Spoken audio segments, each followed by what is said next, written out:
తాకట్లో ఉన్న బంగారాన్ని విడిపించి ఆ రోజున మార్కెట్ ధర కట్టి మిగిలిన డబ్బును మీకు అందిస్తుంది కొమ్మూరి గోల్డ్.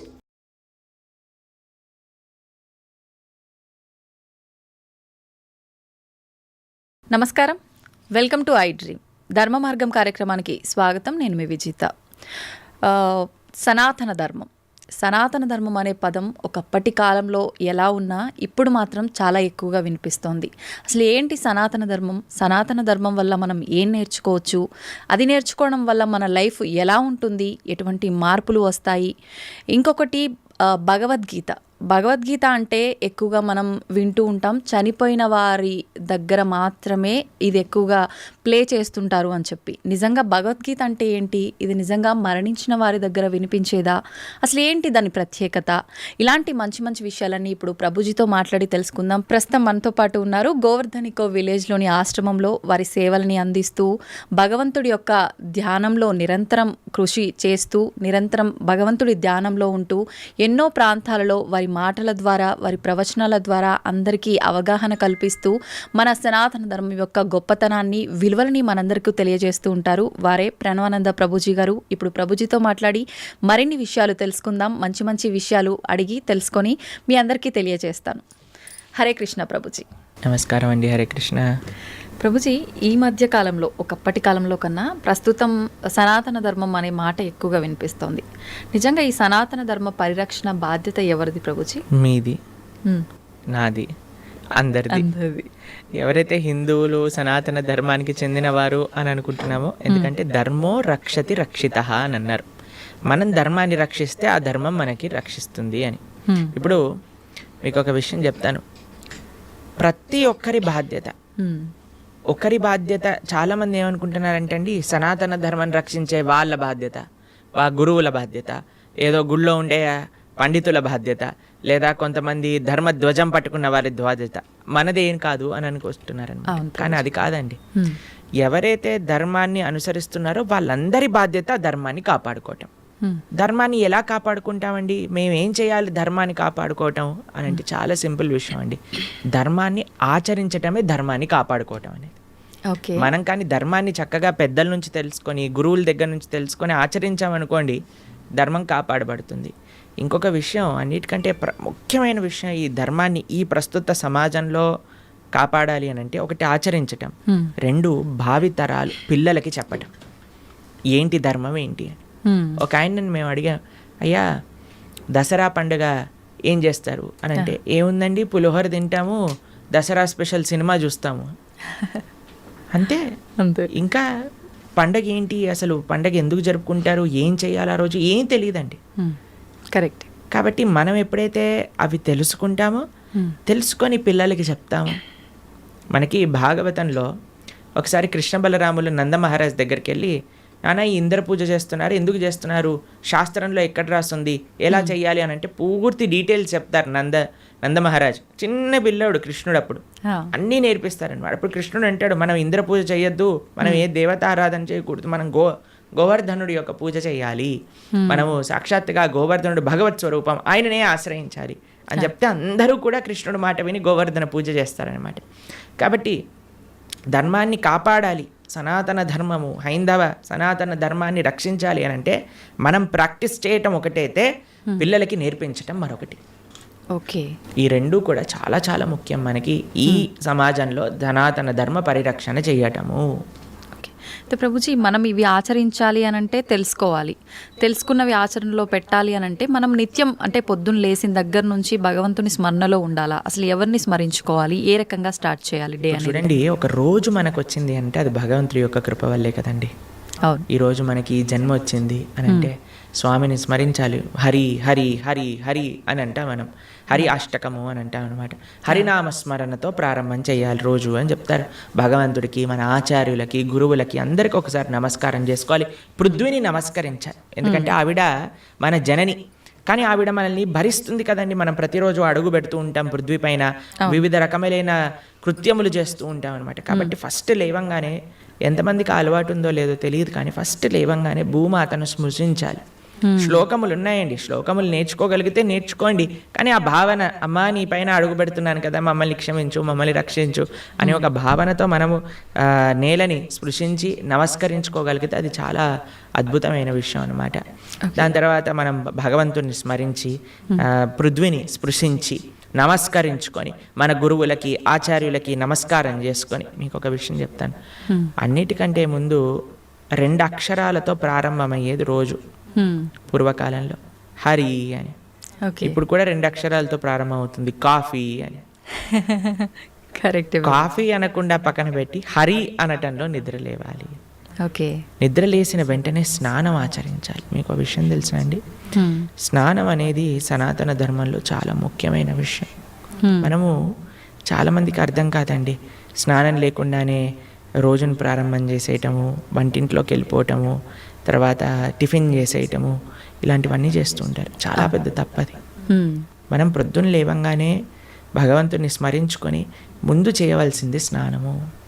స్నానంలో కూడా గంగే చ యమునే చైవ గోదావరి సరస్వతి నర్మదే సింధు కావేరి జలేస్మిన్ సన్నిధిం కురు, అన్ని నదులను కూడా గంగా జలమును యమునా జలమును మనం స్మరించుకొని స్నానం ఆచరించాలి. మీకు ఇంకొక విషయం చెప్తాను, చాలామందికి తెలియని విషయం. మన ధర్మం మనకి చెప్తుంది, స్నానం ఆచరించేటప్పుడు వస్త్రం లేకుండా స్నానం ఆచరించకూడదు. మనము ఒక బట్ట కట్టుకొని స్నానం చేయాలి. అది ఆ నీటికి, ఆ దేవతకి మనం ఇచ్చే గౌరవం అన్నమాట. ఓకే. కాబట్టి స్నానం ఆచరించేటప్పుడు అపవిత్ర పవిత్రోవ సర్వావస్థాన్ గతోపివ యత్స్మరేత్ పుండరీకాక్షం సబాహ్యాభ్యంతర శుచి పుండరీకాక్ష పుండరీకాక్ష పుండరీకాక్షాయ నమః. శ్రీ విష్ణు శ్రీ విష్ణు శ్రీ విష్ణు భగవన్నామ. ప్రొద్దున లేచినప్పటి నుంచి భగవన్న, స్నానం ఆచరించేటప్పుడు భగవన్నాం, భగవంతుడి ముందుకెళ్ళి భగవన్నాం, రోజంతా భగవన్నాం. ఎంత మనము భగవంతుడి యొక్క నామంతో మనము కనెక్షన్లో ఉన్నామనుకోండి, అంత మనకి స్పిరిచువల్ ఎనర్జీతో మనం రీఛార్జ్ అయిపోతాం అనమాట. మనకు ఆ స్ట్రెంగ్త్ వస్తుంది. మన రోజులో ఉండే ఆ ఒడిదుడుకులు అన్నీ ఉంటాయి కదండి, వాటన్నిటిని ఎదుర్కొనే ఒక శక్తి మనకి భగవన్నామస్మరణతో వస్తుందన్నమాట. కాబట్టి ప్రొద్దున లేచాక హరినామస్మరణ, దాని తర్వాత చక్కగా మనం చేయవలసినది స్నానము, దాని తర్వాత భగవద్ ఆరాధన. ఇవి చేసేసుకున్నాం అనుకోండి, మనం ప్రొద్దున లేవంగానే ఫోన్కి ఛార్జింగ్ పెట్టేస్తాం కదా, అలా మన శరీరం ఛార్జ్ అయిపోతుంది ఇవి చేసేసుకున్నా. దాని తర్వాత రోజులో ఉండే మన కార్యక్రమాలన్నీ కూడా మనం చేసుకుంటూ ఉండొచ్చు అనమాట. ఓకే. అయితే ప్రభుజీ, మనం ఆచరించే స్నానం ఎంతో ఇంపార్టెంట్ అని చెప్పి మీరు చెప్పారు. అది ఆచరించడం ఒక ఎత్తు అయితే సమయం కూడా ఇంపార్టెంట్ అని చెప్పి అంటుంటారు కదా ప్రభుజీ, ఏ టైంలో స్నానం ఆచరించాలి అని చెప్పి, అది ఎలా చూసుకోవాలి? మనము మన శాస్త్రాలు చెప్తున్నాయి, బ్రహ్మ ముహూర్తంలో నిద్ర లేవాలి అని. అంటే సూర్యుడు వచ్చే ముందు. ఓకే. ఇప్పుడు మీకు ఒక విషయం చెప్తాను, మీ ఇంటికి ఒక గెస్ట్ వస్తున్నారు అనుకోండి, సరే ఈరోజు మీకు పండగ రోజు మీరు ఏం చేస్తారు, అరే ఈరోజు పండగ త్వరగా లేవాలి, త్వరగా లేసుకొని కార్యక్రమాలన్నీ చేసుకొని నైవేద్యాలన్నీ తయారు చేసుకొని మనం త్వరగా ఈ పండుగను ముగించుకోవాలి, అమ్మవారి పూజ చేసుకోవాలని మీరు అనుకుంటారు, అవునా కాదా చెప్పండి. లేదా ఒక గెస్ట్ వస్తున్నారు అనుకోండి, సపోజ్ మీ గురువు గారు రేపు మీ ఇంటికి వస్తున్నారు అన్నారు అనుకోండి, మీ గురువు గారు ఇంటికి వచ్చాక బయట నాక్ చేశాక మీరు లేచి స్నానం చేసి రెడీ అవుతారా, లేదా ఆయన వచ్చే ముందే అన్ని సదుపాయాలన్నీ కూడా సక్రమంగా చేసుకొని పెట్టుకుంటారా చెప్పండి. వచ్చే ముందే చేస్తాం, అంతే కదండి. ఎవరైనా గెస్ట్ వచ్చినా, మన ఇంటి గురువులు వచ్చినా ఎవరో ఒకళ్ళు అలా చేసుకుంటాం కదా. సూర్య భగవానుడు ప్రత్యక్షంగా మనకి భగవంతుడి యొక్క స్వరూపం మనకి దర్శనమిస్తున్నారు. ఆయన ప్రతిరోజు ఉదయించే ముందే మనం నిద్ర లేవాలి, దాన్ని బ్రహ్మ ముహూర్తము అని అంటారు. సూర్యోదయం కంటే ముందు మనం నిద్రలేచి మన యొక్క స్నానాది కార్యములన్నీ పూర్తి చేసుకొని మనం రెడీగా ఉండాలి సూర్యుడిని స్వాగతించడానికి. మన యొక్క భగవన్నామ స్మరణ చేసుకుంటూ మనం రెడీ అయిపోతాం అనమాట. అందుకే సంధ్యావందనాది కార్యక్రమములు మనం ప్రొద్దున పూట, మధ్యాహ్నం పూట, సాయంకాలం పూట 3 పూటలు చేస్తాం అనమాట. ఆయన ఎవరికి చేస్తున్నాము అని అంటే సూర్యమండలంలో మధ్యలో ఉన్న భగవంతుడికి మనం చేస్తున్నాము. కానీ ఆయన మనకి భగవంతుడిని దర్శింపజేసే ఒక ప్రత్యక్షమైన క్యారియర్. ఓకే. కాబట్టి మనం ఆయన వచ్చే ముందే మనం నిద్ర లేవాలి, ఆయన రాకముందే మన యొక్క నిత్య కృత్యములన్నీ కూడా పూర్తి చేసుకొని మనము ఆధ్యాత్మిక కార్యక్రమంలో నిమగ్నమై ఉండాలి. ఓకే. మీరు చూడండి, ప్రొద్దున పూట లేవటం అనేది అటు మన ఆరోగ్యరీత్యా, అలానే సామాజిక పరంగా, అలానే మన ఆధ్యాత్మికంగా, శారీరకంగా, అన్ని మానసికంగా అన్ని విషయములలో మనకి మంచి చేస్తుంది. అందుకే early to bed and early to rice keeps a man healthy, wealthy and wise అని అన్నారు. కాబట్టి ప్రొద్దున పూట బ్రహ్మముహూర్తంలో నిద్ర లేచి స్నానం ఆచరించవలే. ఇది ప్రతి సనాతన ధర్మానికి సంబంధించిన వారు తప్పక ఆచరించాల్సిన ఒక పద్ధతి. ఓకే. అయితే ప్రభుజీ, మనం మాట్లాడుకున్న దాంట్లో ఇంకొకటి భగవంతుడి ఆరాధన. చాలా వరకు అంటే ఇంట్లో మగవారు పూజ చేస్తేనే మంచి ఫలితం పొందుతారు అని చెప్పి ఈ మధ్య కాలంలో చెప్తున్నారు. కానీ ఎక్కువగా ఆడవాళ్ళే పూజ చేస్తుంటారు. అసలు నిజంగా ఆడవాళ్ళే పూజ చేయాలా, మగవారు చేయొచ్చా? అసలు మగవారు చేయాల్సిన కార్యక్రమాలు ఏంటి ఆధ్యాత్మిక పరంగా? ఎవరిని ఎవరెవరు ఉద్ధరింపబడాలి అని అనుకుంటారో, ఎవరెవరికి భగవంతు అనుగ్రహం కావాలనుకుంటున్నారో వాళ్ళు చేయాలండి. మీకు విషయం చెప్తాను. ఒక మగవాడు పూజ చేసిన, ఆరాధన చేసిన, పుణ్యం చేసిన, పునస్కారం చేసిన దాంట్లో ఉండే 50% ఆడవారికి వెళ్తుంది. ఓకే. ఎంత? 50%. 50%. ఏదైనా పాపం చేశాడు అనుకోండి, దాంట్లో 1% కూడా ఆడవారికి రాదు. అదెలా ప్రభుజీ? మరి పుణ్యం అయితే పుణ్యం 50% వెళ్తుంది, పాపంలో వెళ్ళదు. ఓకే. స్త్రీ చేసిందనుకోండి పుణ్యం, 1% హస్బెండ్కి రాదు, 100% ఆవిడ దగ్గరే ఉంటుంది. స్త్రీ ఏదైనా పాపం చేసిందనుకోండి, దాంట్లో 50% హస్బెండ్కి వెళ్తుంది. ఇది ఒక బంపర్ ఆఫర్ అనమాట, మన శాస్త్రాలు ఇచ్చింది. బాగుందా మీకు? బాగా అనిపిస్తున్నట్టుంది మీకు. శిల్ ప్రభుపాదుల వారు ఒక దగ్గర ప్రస్తావన చేస్తారు, everybody has to fly their own plane అంటారు.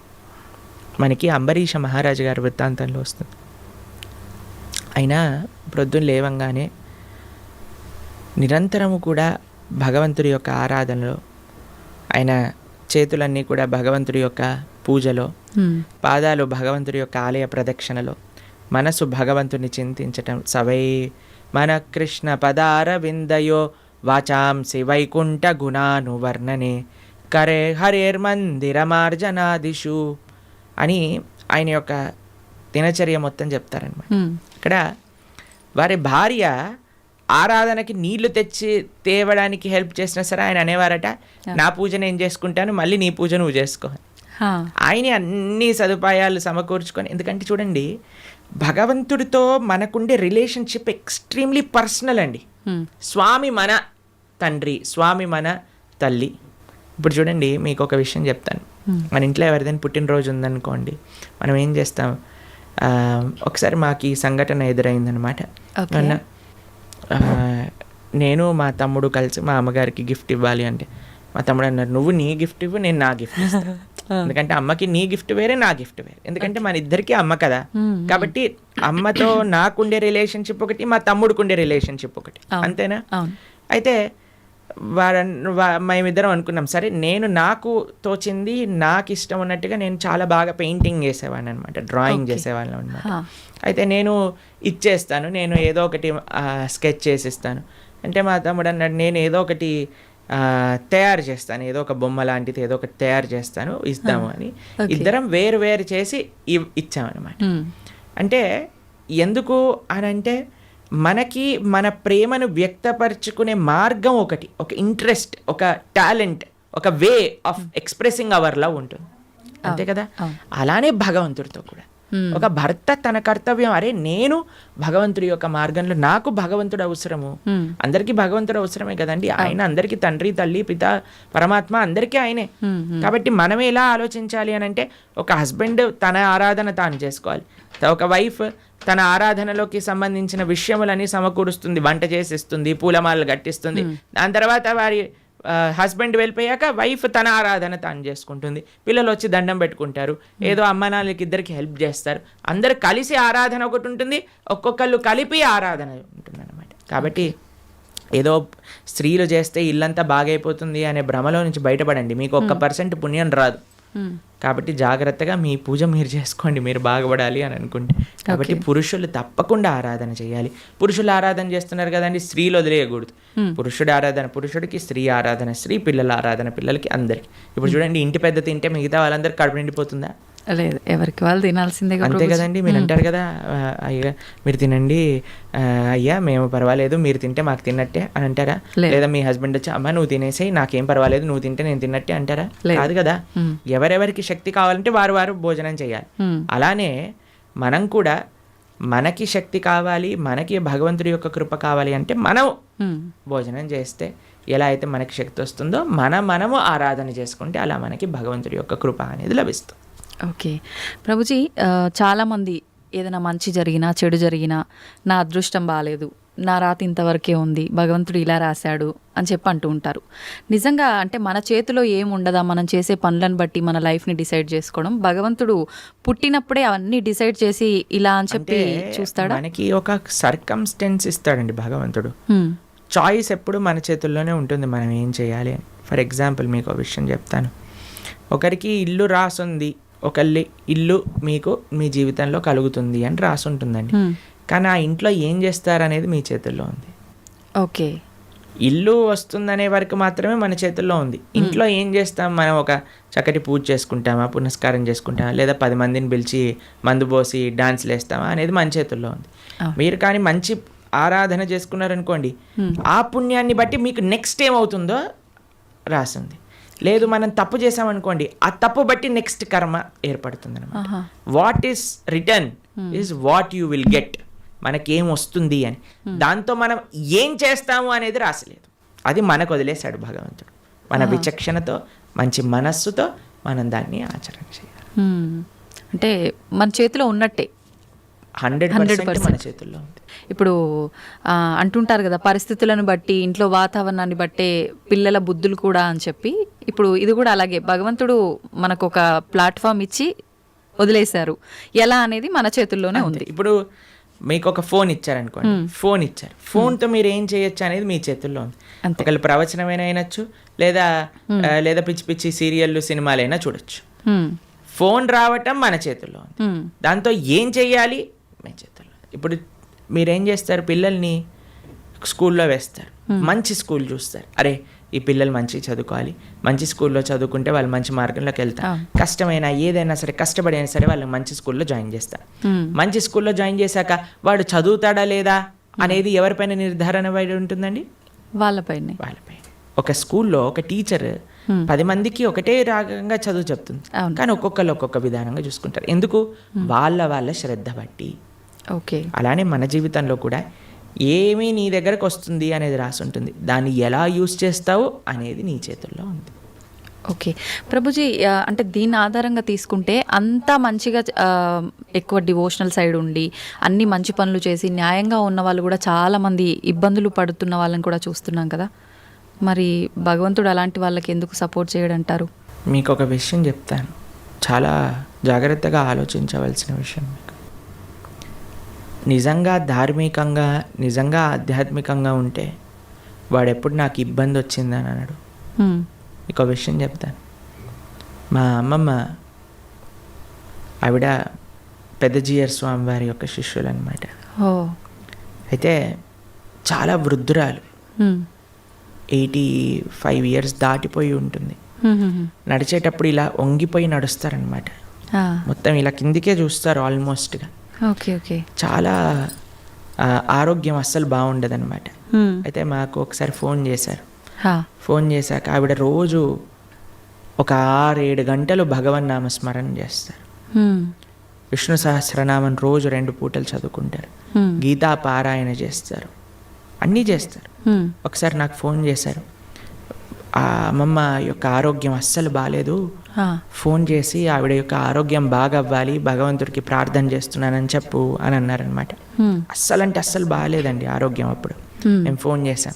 ఫోన్ చేసి మీకోసం ప్రార్థన చేస్తామండి, మీ ఆరోగ్యం బాగా అవ్వాలి అని అంటే ఆవిడ అన్నారు, ఆరోగ్యం కోసం ప్రార్థన చేయాల్సిన అవసరం లేదు, ఈ ఆరోగ్యంలో తక్కువ ఎక్కువ అవుతూనే ఉంటుంది. నేను భగవంతుని ఎల్లప్పుడూ గుర్తుపెట్టుకోవాలి, మా ఆచార్యులు చెప్పిన విషయాలన్నీ మాకు గుర్తుండాలి. చనిపోయే చిట్ట చివరి క్షణంలో ఆ స్వామి యొక్క ఆ స్మరణ నాకు రావాలి అని దండం పెట్టుకో, ఆరోగ్యం గురించి దండం పెట్టుకోవాల్సిన అవసరం లేదు అని చెప్పి. నిజంగా ధార్మికమైన చింతన ఎవరికైనా ఉందనుకోండి, వారు ఎప్పుడూ కూడా నాకు వచ్చే కష్టం అని అనుకోరండి. వచ్చే ఒకటే కష్టం ఏంటో తెలుసా అండి? భగవంతుణ్ణి విస్మరించటమే నిజమైన కష్టం జీవుడికి. అది లేనప్పుడు ఏ కష్టంలోనైనా సరే భగవంతుడు కుంతిమారని ఏమంటుందో తెలుసా అండి? అయ్యా నాకు ఇంకా కష్టాలు ఇవ్వు కృష్ణ అంటుంది. ఎందుకో తెలుసా? కష్టాలు ఇచ్చినప్పుడు నిన్ను గుర్తొస్తున్నారు, మాకు సుఖాలు వచ్చాయనుకో నిన్ను మర్చిపోతామని. కాబట్టి ధార్మిక చింతన ఉన్న ఏ వ్యక్తి కూడా కష్టం వచ్చింది అని అనుకోడు, ప్రతి ఒక్కటి భగవత్ ప్రసాదంగా స్వీకరిస్తారు. ఓకే, అది ముఖ్యమండి. నాకు ఎంతోమంది మీకు విషయం చెప్తాను. శ్రీల కదంబకానన స్వామి అని మా ఇస్కాన్లో ఒక స్వామీజీ ఉంటారనమాట. ఆయనకి 4th స్టేజ్ క్యాన్సర్. ఈరోజు టెస్ట్కి వెళ్ళారు, తెలిసిపోయింది, రేపు అడ్మిట్ అవ్వాలి డాక్టర్ అని చెప్పారు. మీరు ట్రీట్మెంట్లో ఉన్నారనుకోండి, 1 year మీరు హాస్పిటల్లో ఉండండి, మేము మీకు ట్రీట్మెంట్ చేస్తాం, ఒక 2-3 సంవత్సరాలు బ్రతుకుతారు మీరు అన్నారు. ఆయన అన్నారు, భగవంతుడు ఇచ్చిన జన్మ నాకు, దీన్ని భగవంతుడి యొక్క సేవలో వినియోగించుకోవాలి. 2-3 సంవత్సరాలు ఎక్స్ట్రా బ్రతకడం వల్ల ఏం చేసేది లేదు, కాబట్టి నేను బృందావనానికి వెళ్ళిపోతాను అని అన్నీ వదిలేసి బృందావనానికి వచ్చేసారు. సంవత్సరం పాటు అక్కడ పూర్తిగా తెలుసు ఆయనకు, ఒక్కొక్క రోజులో నా రోజు అయిపోతుంది, ఇంకా డాక్టర్స్ చెప్తున్నారు ఇంకా 10 రోజులు, ఇంకా 2 రోజులు, ఇంకొక రోజు మాత్రమే. బిందాస్గా కూర్చొని చేర్పైన వాళ్ళ శిష్యులందరికీ కూడా ఉపదేశం చేసి, కీర్తన చేస్తూ, భగవన్నామస్మరణ చేస్తూ, విగ్రహాలు ముందే పెట్టుకొని రోజు ఆరాధన చేస్తూ, చిట్ట చివరి రోజు కూడా నవ్వుతూ బ్రహ్మాండంగా ఆనందంగా ఆ మృత్యు యొక్క ఒడిలోకి, అంటే భగవద్భక్తులకు మృత్యు రాదండి, శ్రీకృష్ణ పరమాత్మ డైరెక్ట్గా వస్తారనమాట. కాబట్టి కష్టం ఏమి కష్టం కాదండి ఈ ప్రపంచంలో. కష్టం వచ్చినా సరే అది మనం పూర్వజన్మ చేసుకున్న ఫలము. ఇప్పుడు మీరు ఆయన మంచోడు అని అంటున్నారు అంటే, లేదా మంచి చేస్తున్నారు అనుకుంటున్నారు, ఇంతకు ముందు ఏం చేశామో మీరు చూసారా? లేదు. మనం ఇంతకు ముందు జన్మలో ఏం చేసుకున్నామో నాకు తెలియదు కదా. కాబట్టి కష్టం వస్తుంది అని అంటే అకారణంగా కష్టం ఎందుకు ఇస్తాడండి? భగవంతుడికి ఏం పని లేదా? ఆయన ఇక్కడ ఉన్నారు కదా హైదరాబాద్లో మూసాపేటలో, ఆయన కష్టం ఇవ్వండి కొద్దిగా చూద్దాం ఎలా బాధపడతాడో అని ఆయన ఏమన్నా పైన వైకుంఠం నుంచి ఆ పని చేస్తున్నారు చెప్పండి? లేదు. ఆయన ఎందుకు అంటాడండి ఎవరికైనా కష్టం తెప్పించాలి అని భగవంతుడు ఎందుకు అనుకుంటాడు చెప్పండి? ఇప్పుడు మీరు చూడండి, చిన్నపిల్లలు ఇప్పుడు నేను బాగా అల్లరి చేశారనుకోండి, రూమ్లో వేసేస్తారు, వేసేసి లాక్ పెట్టేసి ఏడుస్తారనమాట పిల్లలందరూ చాలా. అమ్మాయి ఏమన్నా కావాల్సుకొని, రే మా పిల్లవాడు బాగా ఏడుస్తున్నాడు అని ఆనందపడుతుందా అండి? ఎందుకు వేసింది రూమ్లో? తెలుసుకోవాలని, అల్లరి మానేయాలి, మంచిగా ఉండాలి బుద్ధిగా, అంతే కదండి. అమ్మ ఒక కొట్టినా, ఒక మాట అన్నదా, తిట్టినా, రూమ్లో వేసినా, దేనికైనా సరే ఒక పనిష్మెంట్ ఎందుకు వస్తుంది? ఎందుకంటే మారి మంచి విషయములు తెలుసుకొని ముందుకెళ్తారేమో అని. భగవంతుడు కూడా మనకి ఏదన్నా ఇచ్చాడు అని అంటే, ఒక కష్టం ఇచ్చాడు అని అంటే, ఆ కష్టం నుంచి ఏం నేర్చుకోవాలి? Failures are stepping stones for success అని అంటారు. ఒక నష్టం జరిగినా, ఒక ఏదైనా సరే, అరే మనం ఇంకా ఇంకా ఇంకా భగవన్ నామస్మరణ ఎలా చేసుకోవాలి, భగవంతుడికి దగ్గరికి ఎలా అవ్వాలి. ఇప్పుడు మీకు ఒక విషయం చెప్తానండి. బృందావనంలో లాస్ట్ ఇయర్ మేము ఆ వీడియో చూస్తున్నాం అనమాట. యమునా నది మొత్తం పొంగిపోయి బృందావనం మొత్తం కూడా మునిగిపోయిందనమాట. అందరు షాపులలోకి, ఇంట్లలోకి, అన్నిట్లోకి నీళ్ళు వచ్చేసాయి మొత్తం కూడా. అయితే ఇంటర్వ్యూ చేసే వాళ్ళు వెళ్తున్నారనమాట. వెళ్తూ టీవీ ఛానల్లో వాళ్ళు, ఏమనిపిస్తుందండి మీకు, ఏమనిపిస్తుందండి అంటే, ఓ బహుత్ మజా ఆ రహా హై, యమునా మహారాణి హమారే ఘర్ మే ఆ గయి హై అని ఆరతులు ఇస్తున్నారనమాట. వాళ్ళకి ఏమనిపించట్లేదు, వాళ్ళ సామాన్లు కొట్టుకుపోయాయి, వాళ్ళ షాప్ పాడైపోయిందని, యమునా మహారాణి హమారే ఘర్ పధార్ రహీ హై, యమునా మహారాణి హమారే షాప్ మే ఆ గయి హై, అందరు కీర్తన పెట్టుకొని డాన్స్ వేస్తున్నారు అనమాట. చూడండి, అదే మన ఇంట్లో నీళ్ళు వచ్చాయనుకోండి, హే ఈ గవర్నమెంట్ గలీజ్ది, ఇది ఇట్లా అయిపోయింది, అది అలా అయిపోయింది అని మనం ఏడుస్తూ ఉంటాం. చూసే విధానం అండి జీవితంలో. ఒకటి కష్టం వచ్చినా, నష్టం వచ్చినా భగవత్ ప్రసాదంగా ఉన్నాం అనుకోండి, ఏం పెద్ద కష్టం లేదు. కానీ పరమాత్మ ఎవరికి కష్టం ఇవ్వాలి అని అనుకోరు. మన యొక్క పూర్వజన్మ ఫలితం మనకు ఒక విధంగా వచ్చిందనుకోండి, దాన్ని స్వీకరించాలి. తండ్రి ఐ యాక్సెప్ట్ అని ముందుకెళ్ళాలి. ఓకే.